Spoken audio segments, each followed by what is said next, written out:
आप किसी भी बुद्ध पुरुष को उठा लेना, किसी भी अवतारी पुरुष को उठा लेना, किसी भी संत महात्मा ऋषि को उठा लेना, उनके भीतर से संदेश तो यही जाएगा। बाद में क्या बन गया वो एक अलग विषय है, लेकिन जब वो थे उस समय ऐसा कुछ नहीं था।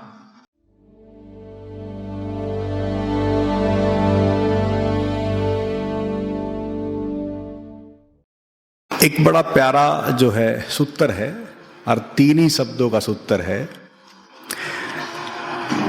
धर्म सर्वश्रेष्ठ मंगल है। ये भगवान महावीर का एक प्यारा सा सूत्र है। यानी कि सूत्र बड़ा है, लेकिन उसमें से केवल मैंने एक ही लाइन निकाली है, ठीक है ना। धम्मो मंगल मुख्यतम, यानी कि धर्म सर्वश्रेष्ठ मंगल है। अब बात इसमें आई कि धर्म मंगल है। धर्म कैसे मंगल है, यह महत्वपूर्ण है। अब धर्म के विषय में जानना बहुत जरूरी है। ज्यादातर तो धर्म हम चारों तरफ देख ही रहे हैं। अभी आपने यहाँ डॉक्यूमेंट्री भी देखी होगी। जितने भी महापुरुष दिखाए गए, जितने भी अवतारी पुरुष दिखाए गए, जितने भी ऋषि संत महात्मा दिखाए गए, सबका अपना अपना समाज, अपना अपना मत, अपना अपना धर्म है। ये डॉक्यूमेंट्री दिखाई इसलिए गई है कि सभी के पीछे मूलतः धर्म छिपा हुआ है। लेकिन भगवान महावीर ने बड़ी महत्वपूर्ण एक बात कही, और एक क्रांति की बात है कि धर्म का संबंध जो है वो निजता से है, स्वभाव से है, आपकी प्रकृति से जुड़ा है और बाहर की प्रकृति से जुड़ा है। धर्म का संबंध आपके स्वभाव से जुड़ा है, आपकी प्रकृति से जुड़ा है और बाह्य प्रकृति से जुड़ा है। बाहर से भी धर्म का संबंध है और भीतर से भी धर्म का संबंध है। लेकिन उस धर्म के मूल में उन्होंने जो स्वभाव की बात की कि जैसे आप अपनी प्रकृति को लेके जन्मे हैं, जो प्रकृति जिस गुण धर्म, जैसे बोलते हैं ना कि गुण धर्म, जिस स्वभाव को, जिस नेचर को, जिस प्रकृति को आप लेके जन्मे हैं, उसको सहज रूप से स्वीकार कर लेना धर्म है। उसको सहज रूप से स्वीकार कर लेना धर्म है। वो सहज रूप आप अपनी निजता को, अपने स्वभाव को, अपनी गुण धर्म प्रकृति को कैसे जाने कि वो सही में मेरी निजता है, मेरा स्वभाव है, मेरे गुण धर्म है, मेरी प्रकृति है, आपको कैसे पता चलेगा। ज्यादातर तो हम जहां जिस मत मतांतर में, जिस धर्म में, जिस पंथ में जहां जन्मते हैं, उसी का प्रभाव हमारे ऊपर मनस पे रहता है। अब हम उससे अलग थलग कुछ सोच नहीं सकते। अब यहां आपने देखा होगा कि सभी का समन्वय करते हुए बात पहुंची कहां तक, आनंद तक, और आनंद के बाद पहुंची ओंकार तक। यहाँ जितने भी मत मतांतर वाले जो भी थे इस डॉक्यूमेंट्री में, सबकी मूल में ओंकार है। वो जो मूल ओंकार है वही हमारी प्रकृति है, निजता है, अंतस की। ध्यान देना, किसकी है वो प्रकृति? अंतस की, जिसके कारण मैंने कहा ना कि कुछ कारण है जिसके कारण आप हैं। वो कारण क्या है? ओंकार है। और भगवान महावीर ओम नमोकार उसको पुकारते हैं, और उसी ओम नमोकार से संबंध जो है आपकी निज प्रकृति स्वभाव से जुड़ा है। वास्तविकता तो है आपकी वही, लेकिन वहां तक हम पहुंच नहीं पाते। इसलिए चारों तरफ का जो आवरण है वो हमारे मनस पर हावी हो जाता है। इसलिए परत दर परत चीज़ें जो हावी है हमारे ऊपर, उसको जैसे जैसे हम उतारते जाएंगे वैसे वैसे अपनी मूल प्रकृति को जान लेंगे, जिसके कारण हमारा शरीर है, जिसके कारण हमारी मनोमय प्रकृति है, ध्यान देना, जिसके कारण हमारा अस्तित्व है और जिसके कारण इस पूरे जगत का अस्तित्व है। मैंने कहा ना कि बाहर भी उसी का संबंध है उस प्रकृति से, और धर्म का संबंध मुझ अंतस की प्रकृति से भी जुड़ा है। अब ये जो धर्म है, इसको जो जान लेता है, उसके लिए फिर कोई बाहर की प्रीति पर कोई पंथ नहीं बचता, ना कोई मत बचता, ना कोई धार्मिक ऐसी धारणा बचती कि वो केवल ये कहे कि मेरा मेरा बस मैं ही, यही है सब कुछ। इसलिए प्रत्येक ज्ञान को प्राप्त व्यक्ति के अंतस में और या उसके व्यवहार में पाएंगे कि वो कहीं भी किसी भी जगह उसका कोई बंधन नहीं होता, ना वो बंध के जीता। इसको आप ऐसे भी समझ सकते हैं कि जब भगवान महावीर थे तो जैनिज्म नहीं था। इसको थोड़े से समझने की अगर कोशिश करेंगे तो हम, अगर भगवान श्री कृष्ण थे तो कृष्णटी नहीं थी, अगर भगवान बुद्ध थे तो धम्मपद या बुद्धिज्म नहीं था। इसको अगर आप समझ गए कि प्रत्येक बुद्धत्व या अवतारे पुरुष के चारों तरफ जब कोई चीज बनती चली जाती है तो उसका स्वरूप जो मूल था वो खत्म हो जाता है और कुछ और ही उसके चारों तरफ इकट्ठा हो जाता है, और उस इकट्ठे होने के कारण हमारे मनस पर बहुत परत चीज़ें जम जाती है और हम अपनी उस आत्म सत्ता के करीब नहीं पहुंच पाते। और जो आत्मिक जो अनुभूति है, जो भगवान महावीर इशारा करते हैं कि अपनी आत्मा को जानना है, उनका सीधा मतलब है परमात्मा को छोड़ दो। उन्होंने परमात्मा का जिक्र ही नहीं किया, उन्होंने कहा कि आप बस अपने स्वरूप को जान लो, अपने होने को जान लो, अपने स्वभाव को जान लो। अगर उसको जान लोगे तो समझ लो कि आप परमात्मा में विलय कर जाओगे, या आत्मा ही परमात्मा का रूप हो जाएगी। इसलिए हम भगवान महावीर को उस रूप में देखते हैं कि उन्होंने उस चीज को जान लिया और वो उस भगवत्ता में विलय कर गए और साक्षात जो है वो परमात्मा की मूर्त हो गई।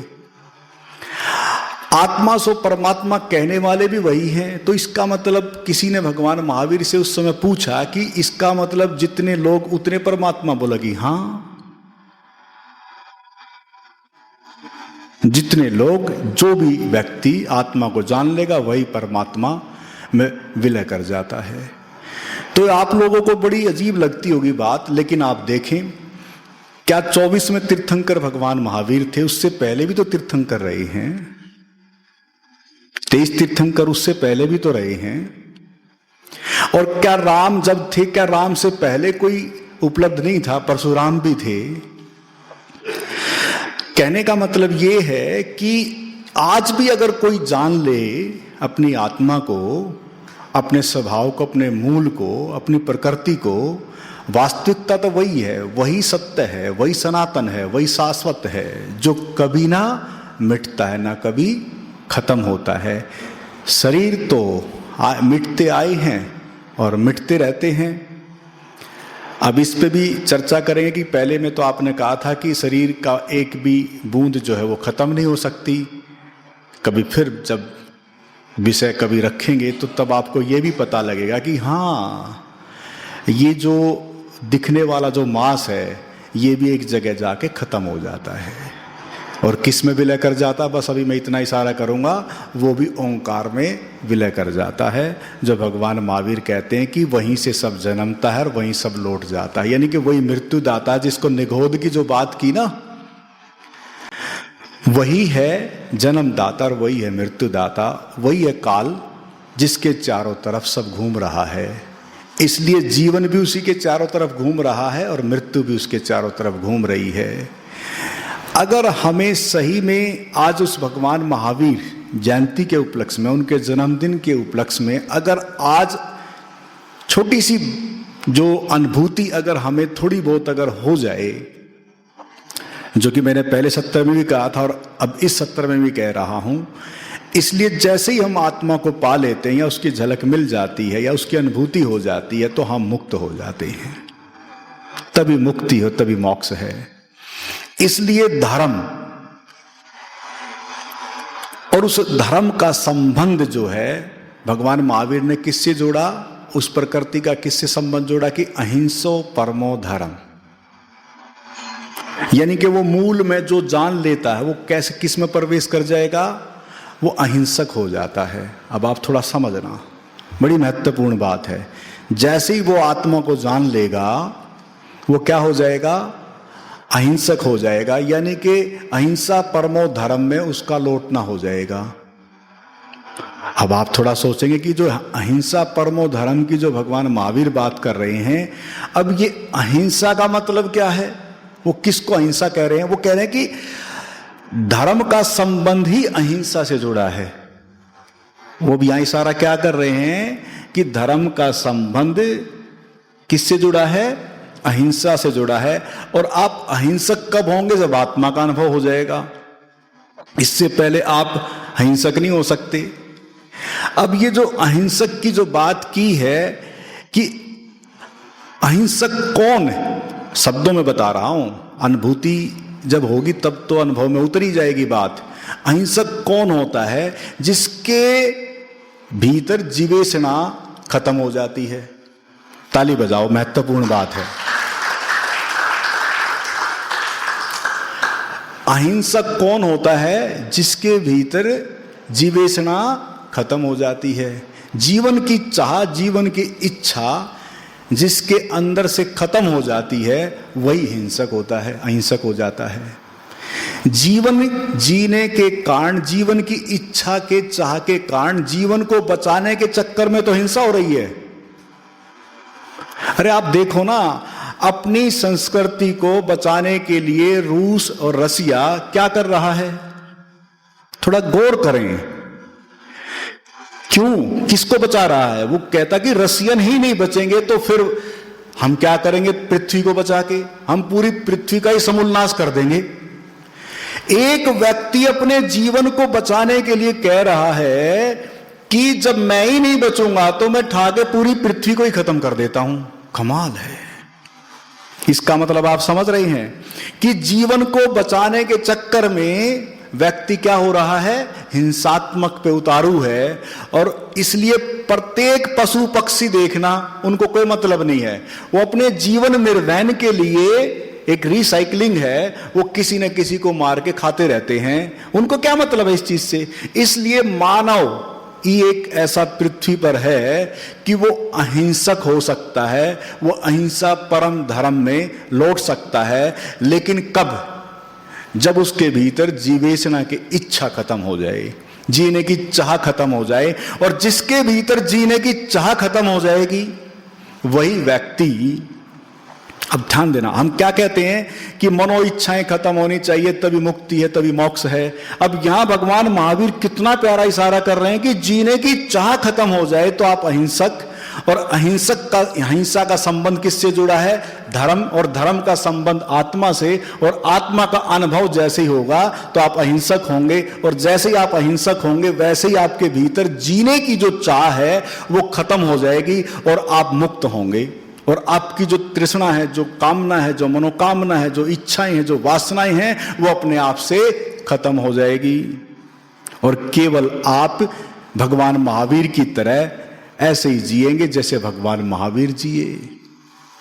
ऐसे व्यक्तित्व को, मैंने कहा था ना कि ऐसा व्यक्ति निर्भय मुक्त हो जाता है, उसको मृत्यु का भय खत्म हो जाता है, उसको कोई मतलब ही नहीं है, जब चाहे मौत आ जाए तैयार है। अब वो ऐसा व्यक्ति हिंसा किस लिए करेगा? मान लो कोई उसे मारने भी आएगा तो कहेगा कोई नहीं, यही प्रकृति को मंजूर होगी, यही अस्तित्व को मंजूर होगा, यही खेल होगा, बस इतना ही खेल होगा। वो कहेगा ठीक है मार दो। इसको थोड़ा समझो, वो बचने की कोशिश भी नहीं करेगा, इसको थोड़ा समझना। अब यहां उसका बचाव का कोई संबंध ही नहीं है। इसलिए भगवान महावीर के साथ उस समय क्या क्या कुछ हुआ है आप सबको पता होगा। लेकिन उन्होंने ऐतपय नहीं किया। क्यों नहीं किया? बोले कि कोई नहीं, हो सकता अस्तित्व को, प्रकृति को यही मंजूर होगा। तो उन्होंने सहज रूप से उस चीज को स्वीकार कर लिया, और सहज रूप से जो स्वीकार कर लेता है वही धार्मिक है। धार्मिक और धार्मिकता का संबंध समझो। धर्म के करीब तो हम बहुत कुछ करते रहते हैं, लेकिन वास्तविक धार्मिकता आपके भीतर कब पैदा होगी? जब आप सहज रूप से अपनी उस प्रकृति, अपने स्वभाव को जब अनुभव कर लेते हैं, तब आपका जीवन इतना सहज हो जाएगा कि आप समर्थ, जो पूरा का पूरा जो ब्रह्मांड है, पूरी प्रकृति है, उसके प्रति सहज रूप से स्वीकार भाव में जिएंगे। और फिर जो जीवन में हो, जैसा जीवन में हो, उसे सहज रूप से स्वीकार करते रहेंगे। अगर मैं कहता हूं कि यह घटना आपके जीवन में अगर घट जाए, तो कैसा रहेगा आपका जीवन? प्रेम में तब्दील होगा, आनंद में तब्दील होगा, शांति में तब्दील होगा, मैत्री में तब्दील होगा। यही उस अनुभव के, यही उस परम अनुभूति के फल हैं जो भगवान महावीर को लगे। इसको थोड़ा समझना, क्या फल लगे? कि वो मैत्रीपूर्ण थे, वो शांत थे, वो प्रेमल थे, वो आनंदित थे। और यही फल किसको लगने चाहिए? आप लोगों को लगने चाहिए। किस किस को लगने चाहिए? और दूसरे फल तो नहीं चाहते? जैसे कांटे भी होते हैं, ईर्ष्या, द्वेष, क्रोध भी होते हैं, या वे फूल चाहिए? भगवान महावीर का क्या संदेश है? देखा जाए तो यही है ना कि जी और जीने दो। जी और जीने दो कैसे? मैंने जो अब ये छोटी सी जो बात की है, केवल धर्म सर्वश्रेष्ठ मंगल है। उस मंगल दशा में हमें लौटना है। प्रत्येक जीव को बचाने का भाव नहीं कि मैं इसे बचाऊं, ध्यान देना, वहां तो आपको करना पड़ रहा है। जब आपका जीवन ऐसा हो जाएगा ना, तो अपने आप से चीज अपने आप बच जाएंगी। ध्यान देना, इसको थोड़ा समझना। आपके भीतर बचाने का भाव ही नहीं आएगा कि मैंने इसको बचाना, इसको हटाना है, या इसको मैं ना मारूं। आप तो जैसे ही आत्मिक जब कोई भी उस अवस्था में पहुंच जाता है। अच्छा एक चीज बताएं, भगवान श्री कृष्ण ने महाभारत में किसी को भी नहीं मारा, ना हथियार उठाए। क्यों भाई? थोड़ा समझो, थोड़ा समझो। महाभारत हो रहा है, सब कुछ हो रहा है, एक बार गलती से वो रथ उठा भी लिया, उसने कहा कि क्या कर रहे हो, आपने तो संकल्प ले रखा है। थोड़ी देर बेहोश हो गए थे, याद आया, ओहो गलती हो जाती बहुत बड़ी। ऐसी क्या गलती होने जा रही थी उनसे, थोड़ा समझो। इसलिए जो उस आत्मिक अनुभूति में लौट जाता है, वो जल्दी सी मूर्छा में फिर नहीं लौटता। इसको थोड़ा समझना। लेकिन भगवान श्री कृष्ण से भी थोड़ी भूल हो गई थी। इसलिए जो भी कोई भी व्यक्ति अगर उस आत्मा के करीब होता है, वो संपूर्ण जागरूक हो जाता है, वो सचेत अवस्था में जीने लगता है, और चलती फिरती इस पृथ्वी पर वो मुक्त आत्मा बन जाता है। शरीर है, जीवन है, मन है, सब कुछ है, लेकिन आपको नहीं लगेगा कि वो मुक्त है। क्या सोचते हो आप? आप ऐसे मुक्त व्यक्ति को पहचान पाएंगे? आप नहीं पहचान पाएंगे। आपको लगता है कि कोई ऐसे समय में ऐसे कैसे पैदा हो सकता है, ये संभव ही नहीं है। इतनी दृष्टि हमारी आध्यात्मिक ग्रत में चली गई है, इतने हम दृष्टि हमारी इतनी ऐसी हो गई कि ऐसे युग में ऐसा कोई व्यक्ति संभव ही नहीं है। लेकिन ध्यान देना, इस पृथ्वी पर सदा इस पृथ्वी पर कोई ना कोई, मैं कहता हूं कि कोई ना कोई नहीं, सैकड़ों ऐसे होते हैं जो इस बुद्धत्व को, इस ज्ञान को प्राप्त होते हैं, इस आनंद को प्राप्त होते हैं, और मुक्त आत्माएं सदा इस पृथ्वी पर जीवन के जीते जी इस पर विचरण करती हैं। इसलिए उनमें से आप भी हैं।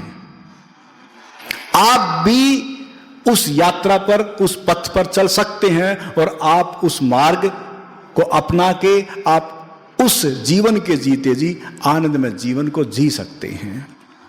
ये जो हम यहां लगे हुए हैं 2009 से, मेरा कार्य केवल इतना है कि जो चीज अनुभूति मुझे हुई है मैं चाहता हूं कि वो पहुंचे, जितनी भी लोगों तक पहुंचे। अब वो कौन उसको अनुभव कर पाता है, अब ये मेरे बस की तो है नहीं।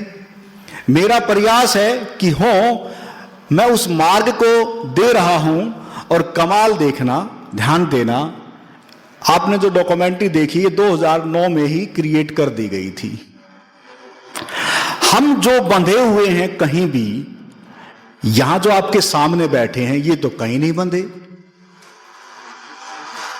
ना। मैं कोई यहां जब धारा में, हमारे आनंद में जीवन धारा में आता, मैं कहता हूं कि कभी अगर अनुभव भी हो जाए तो कभी जीवन में ये मत कहना कि हमारा ही मार्ग, हमारी ही आनंद में जीवन धारा सर्वश्रेष्ठ है। नहीं, धर्म सर्वश्रेष्ठ मंगल है। अब ध्यान देना, धर्म उन्होंने ये नहीं कहा कि कोई जैनिज्म धर्म, ध्यान देना, थोड़ा समझना, उन्होंने कोई हिंदू धर्म की बात नहीं की। उन्होंने उस समय तो ये था ही नहीं धर्म। उन्होंने धर्म का मतलब समझो कि उस समय क्या था। उन्होंने कहा कि जो आपकी जो आत्मा है, जो मूल है, वो आपका धर्म है। वो जैसे ही आपको प्राप्त होगा तो आपका जीवन मंगलमय होगा, और वही धर्म मंगलमय है, इसलिए धर्म आप लेके जन्मते हैं। बस इतना समझ लो, धर्म के साथ ही आप जन्मे हैं। उस धर्म को जो जान लेता है उसके बाद उसका जीवन जो है मंगलमय होता है, और वो मंगलकारी होता है। और वो मंगलकारी ही शिवत्व ऊर्जा, जिसको कहते हैं कल्याणार्थ ऊर्जा, वो कल्याणार्थ ऊर्जा प्रत्येक व्यक्ति के भीतर है। और इसलिए भगवान महावीर को वो फल फूल लगे, और आपके भीतर भी वो फल फूल हैं। इसलिए मैं बार बार कहता हूं, क्रोध कहां जन्मता है, कहां पैदा होता है क्रोध? ईर्ष्या द्वेष कहां पैदा होती है? और प्रेम कहां पैदा होता है? आनंद और शांति कहां अनुभव होती है? सब अंदर। आत्मा कहां है? इसका मतलब सब कुछ भीतर है। कमाल है। रहना कहां पसंद करोगे? ईर्ष्या द्वेष क्रोध मोह कहां रहना पसंद करोगे? बोले कि यहां तो कोई रहना पसंद ही नहीं करता। फिर भी हम क्यों रहते हैं? क्योंकि हम अपने धर्म को नहीं जान पा रहे। मूल जो धर्म का है, जिसने उसे जान लिया, समझ लो कि उसका धर्म, उसका फल फूल क्या लगेगा? प्रेम, शांति, आनंद और मैत्री, या कुछ और भी लग सकता है। यही मूल में प्रत्येक बुद्ध पुरुष के रहता है सदा। आप किसी भी बुद्ध पुरुष को उठा लेना, किसी भी अवतारी पुरुष को उठा लेना, किसी भी संत महात्मा ऋषि को उठा लेना, उनके भीतर से संदेश तो यही जाएगा। बाद में क्या बन गया वो एक अलग विषय है, लेकिन जब वो थे उस समय ऐसा कुछ नहीं था, ऐसे समझ लो। बाद में कुछ का कुछ बन जाता वो एक अलग विषय है। वो तो मैंने कहा कि ये तो सब चीजें, जैसे एक छोटी सी बात मैं जरूर बताऊंगा। हमारे बीच आचार्य बैठे हैं जो अभी आपको मॉर्निंग में करा रहे थे कार्यक्रम। अब आप देखना थोड़ा सा, उन्होंने एक बड़ा प्यारा प्रयोग कराया खेल खेल में, ऐसे ही बड़े मजे के साथ। मैं बार बार जिक्र कर देता हूं क्योंकि उसका उदाहरण मुझे देना पड़ता है, बड़ा अच्छा लगता है कि उससे बड़ी जल्दी सी समझ आ जाती है बात।